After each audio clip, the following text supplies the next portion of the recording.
बिस्मिल्लाहिर रहमानिर रहीम। हे समस्त जगतबासी, आज आमी मोहम्मद शामीम आली आपनादेर सामने एकटी आलोचना निये हाजिर हलाम।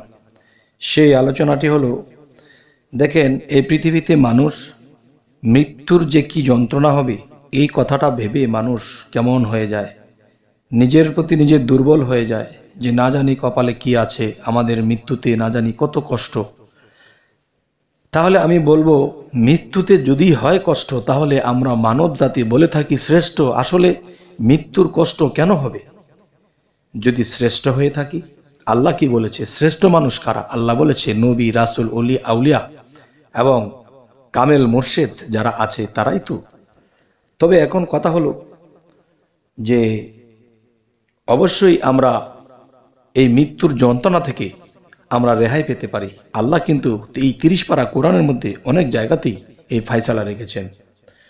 তবে আজকের এই ফয়সালাটি আমি বলবো সূরা নাজিয়াত এর আমল ও ফজিলত থেকে বলবো ইনশাআল্লাহ।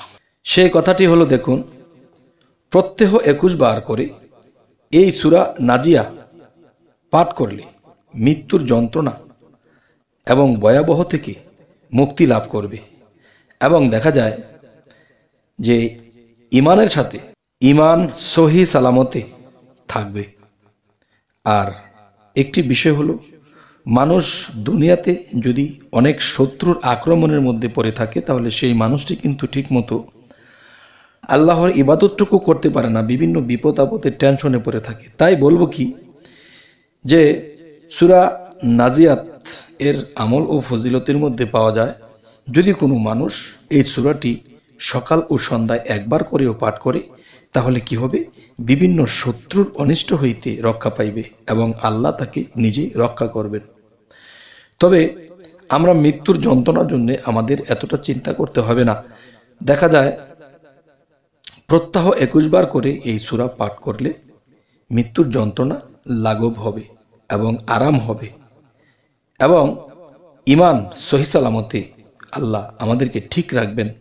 আর শত্রুর বিনাশ হইতে আমাদেরকে আল্লাহ রক্ষা করবে, শত্রুর অনিষ্ট হইতে আল্লাহ আমাদেরকে রক্ষা করবে। এবার আসি সূরা আবাস। সূরা আবাস এর আমল ফজিলতের মধ্যে কি আছে, যে দেখুন, সূরা লিখে সঙ্গে রাখলে পথে ঘাটের বিপদ আপদ হতে নিরাপদ থাকবেন। এবং দেখা যায় একজন মানুষ এই পৃথিবীতে, একটা পুরুষ মানুষ চলাফেরার জন্য কোনো একটা ভয়ঙ্কর কিছু নেই, যে আমাকে কেউ যদি কিডন্যাপ করে নিয়ে যায় তবুও কিন্তু তেমন কোনো ভয় নেই, আমি পুরুষ মানুষ। দেখেন, একটা যুবক, একটা যুবতী নারী, তাকে যদি কিডন্যাপ করা হয় এবং তার সাথে যদি কোনো খারাপ কিছু নাও হয় তবুও কিন্তু মানুষে খারাপটাই বলবে। আর যদি পুরুষ লোক হতো তাহলে এটা বলতো না। তো এখন বিষয়টি হলো যে এরকম কোনো যুবতী নারী কোথাও যদি যায়, বেড়াতে যেতে পারে, ঘুরতে যেতে পারে বা এক ডিস্ট্রিক্ট থেকে আরেক ডিস্ট্রিক্টে যেতে পারে, তখন দেখা যায় কি, যে খারাপ লোকের নজরে পড়তে পারে। তখন সূরা আবাস এর আমল ও ফজিলত থেকে এই সূরা লিখে সঙ্গে রাখলে পথে ঘাটে বিপদ আপদ হতে আল্লাহ নিরাপদ রাখবেন। এবং এই সূরা আবাসকে যদি কেউ 7 বার পরে ফুঁক দিলে শিশুর কান্নাকাটি বন্ধ হয়ে যাবে। দেখা গেছে এক ধরনের বিষয় আছে কি, যে শিশুদের মধ্যে কান্না 2-3 ভাগে পাওয়া যায়। একটি ভাগে হলো যে হঠাৎ করে কান্না শুরু করেছে, এর মাথায় পানি দিলেও কমে না, আদর করলেও কমে না, খাওয়ালেও কমে না, কাঁদতেই থাকে। তাহলে বোঝা গেল এর মধ্যে কোনো দৃষ্টি আছে, এই দৃষ্টি থেকে বাচ্চাটা এরকম করতেছে। তখন দৃষ্টি দূর করতে হলে কি করতে হবে?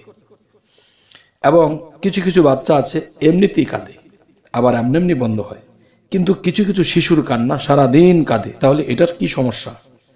এটার সমস্যা যে কোনো কিছু খারাপ আত্মা কিংবা কোনো জিন জাতি তার উপরে দৃষ্টি করেছে।